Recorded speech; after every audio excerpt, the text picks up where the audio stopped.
here, and how does it feel here after going through 82 games with a new team? Yeah, I mean I always find after a season you know you need a couple weeks to kind of decompress and you get your thoughts a little bit more. I mean the initial thought would be obviously it's been a tough year. I think obviously anytime you miss the playoffs and you're watching teams play in the playoffs yesterday, it's hard. So but you know at the end of the day, I think this organization, from obviously its inaugural season, you understand where you are.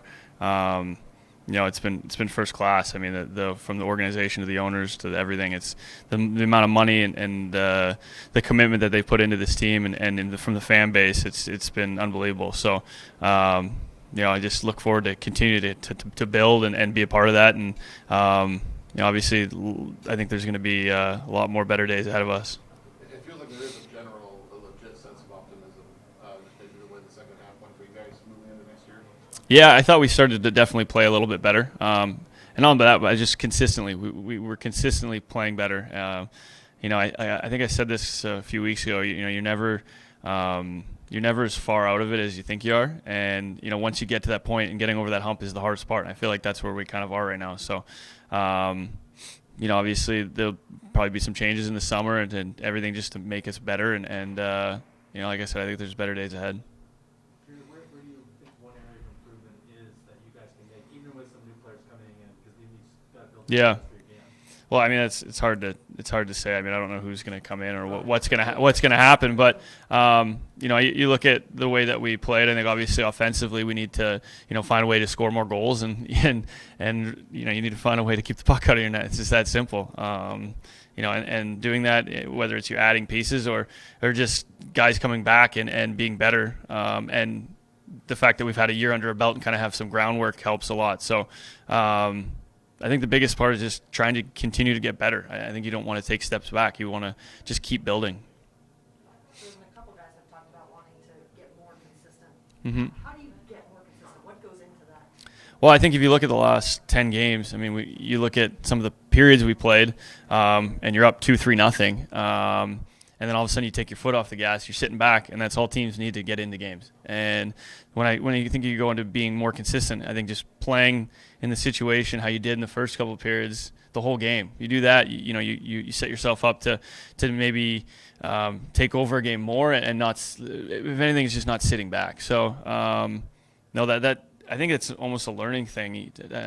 You learn how to win, you learn how to play in those situations, but the only way to learn that is to get into those situations, which obviously we were. So that's a positive. And the negative is obviously sitting back and things coming at us. But like I said, it's just continuing to build and understand like we do.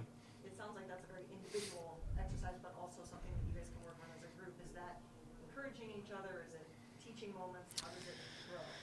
I think just like I said, I mean, understanding the moment and the fact that we know we're doing wrong and trying to build and be better from there. I think you don't get experience unless you get into those situations, like I said, and just growing and learning how to handle it. Hey Jordan, you mentioned early in the year you had played with the same two guys on a line for 3-4 seasons. Mm-hmm. How important is it next year to have sort of regular? Yeah. teammates? Yeah, I think just not only regular line mates, but I mean regular same guys, teammates. You look at some of these, when I think of good power plays, or I think of good lines. The ones that stand out to me, obviously, Toronto and Colorado and Boston. I mean, those guys have been together for a number of years. And this obviously being new, we've only been together for 6 months. So. I think gaining chemistry is something to me in a locker room is something that's very, very important. You learn how to play as a group, and obviously this is the starting point for our team and building that foundation. I thought we did that. So next year we'll have something to look back on and something that we'll able to keep in the memory bank as far as when things are good, this is what we did. When things are bad, this is what we did. So just laying that groundwork, and then back to your question as far as chemistry, just building, trying to continue to get better. Obviously there weren't good moments and there's bad moments, so you got to try and find a way to replicate the good moments a lot more. Jordan, you got to see Matty play for 10 games. Mm-hmm.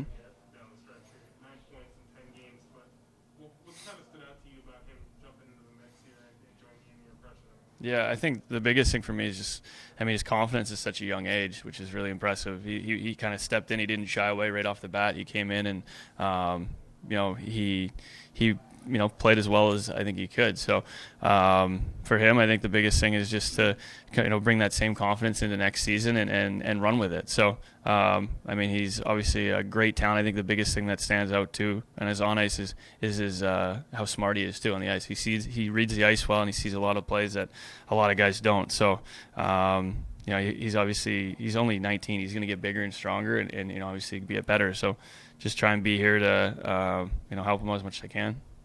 What are some of the highlights for you from this season?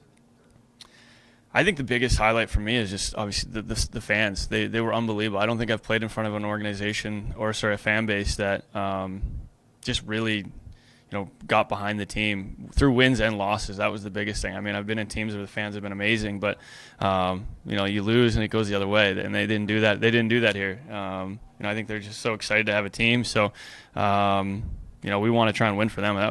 For me, that was the highlight of the year, was just obviously the fans.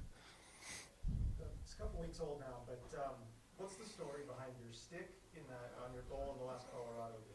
Dave mentioned it. The stick in my goal. Dave was like, did they ask about the stick? And then Yeah, I don't know. I don't think there is a story. Yeah.